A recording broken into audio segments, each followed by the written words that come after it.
In the Season 4 finale of My Hero Academia, Endeavor has proven to us why he deserves the title of number one hero. He was always second fiddle to All Might, sulking in his shadow. But his fire has finally burst through the darkness, and we finally got to see what this flame-bearded man was capable of. Endeavor got to show the full extent of his abilities in his battle with the Nomu, so I decided I would compare him to the heroes and monsters of the One Punch Man universe. First, I'll compare him to the heroes and decide what rank I think he would be if he were to join the Hero Association. I think it goes without saying he would at least make it to the top of A tier.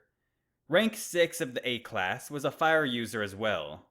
And he was absolutely trash, getting his arm ripped off by Garo.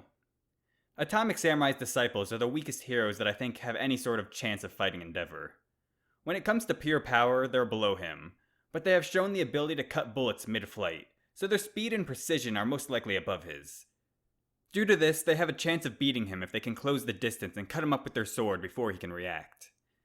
However, Endeavor was able to survive the piercing strikes of the Nomu, as well as being bashed around into buildings, and he was able to get up and keep fighting. Due to this, I think he'll be tough enough to survive the Samurai's sword slashes long enough to let out a large fire blast and take them out. The only A-class hero I can truly see beating Endeavor is a My Mask, but in reality he's on the level of an S-class hero, and whether he actually beats Endeavor or not is questionable due to his lack of feats. Because of this, I think Endeavor would make it to S-class. Another reason is that S-class are considered heroes that are able to defeat demon-level monsters, and Endeavor was able to defeat the Nomu, which definitely would have been classed as a demon-level threat based off of its showings. Now that we have his class down, what would his rank be? Well, it would definitely be pretty low. Honestly, the only two S-class heroes I see him surpassing are Puri Puri Prisoner and Tank Top Master. They're both physically stronger than him, but due to his large-scale fire abilities, I can see him surpassing them in rank, or even beating them in one-on-one combat. However, current Puri Puri Prisoner is arguably above him, as he's been training since his fight with the Deep Sea King and was able to easily beat a demon-level monster. Metal Bat is a hothead similar to Endeavor, but he has shown the ability to compete with dragon-level monsters, and Genos is basically just a superior fire user who's also much faster and has been shown the ability to fight dragon-level monsters as well, so I don't think he would surpass either of them in rank, or be able to handle them in a fight. So Endeavor would probably end up being one of the bottom 3 spots in S rank. Now that he has been assigned his rank, which monsters would be able to defeat him in battle? He should be able to beat all of the Tiger-ranked monsters, as all of them are pretty pathetic.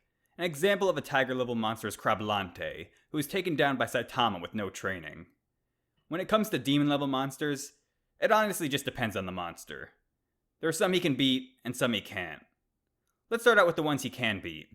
Free Hugger is a great example, as he'll just wait there for a hug and get blasted by fire. The only way he wins is if Endeavor thinks he's a fan and tries to awkwardly hug him. Super S is another perverted monster that would end up losing due to her lack of strength.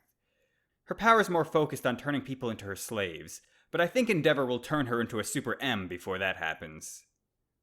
Example of demon-level monsters that I could see going either way are Mosquito Girl, Armored Gorilla, and Deep Sea King. These are all fights where he's outmatched in stats, similar to how he was against the Nomu, but with enough blood, guts, and he has a chance at taking them down. Mosquito Girl's faster than him, but Endeavor has a good chance of taking her out with a powerful fire attack. However, if she gets to absorb all the nutrients from her mosquitoes like she did against Genos, she would become too powerful, as she was able to destroy a building with a casual swing of her arm, and easily beat Genos, though this was Genos at his weakest point in the series. Armored Gorilla is supposedly more powerful than her, but I assume that only applies to her regular form, as he was defeated by Genos.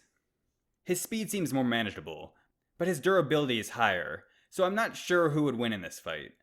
When it comes to the Deep Sea King, I think Endeavor is outmatched in almost every facet. But Endeavor just happens to have one of his weaknesses, fire, which is why I think he has a chance against him. We saw with his fight against Genos that a fire blast can send him back into his dehydrated form, and in that form Endeavor might just barely have a chance. But even while dehydrated, he's extremely dangerous, with his extendable tongue and acid spit, and he took down 2 S-class heroes, though he only took Genos down due to a distraction. Examples of demon-level monsters I think Endeavor would lose against are Beast King and Awakened Cockroach. The Beast King was able to slice apart buildings with the shockwave of his claw slashes, and Awakened Cockroach is faster than even Season 2 Genos, so there's no way Endeavor's ever tagging him. Once we get to the dragon-level monsters, Endeavor has no chance. They're all either too fast or too powerful. All Might's the only hero so far who can take on dragon level threats from One Punch Man. Speaking of All Might, the next versus battle I'm planning on doing involves him.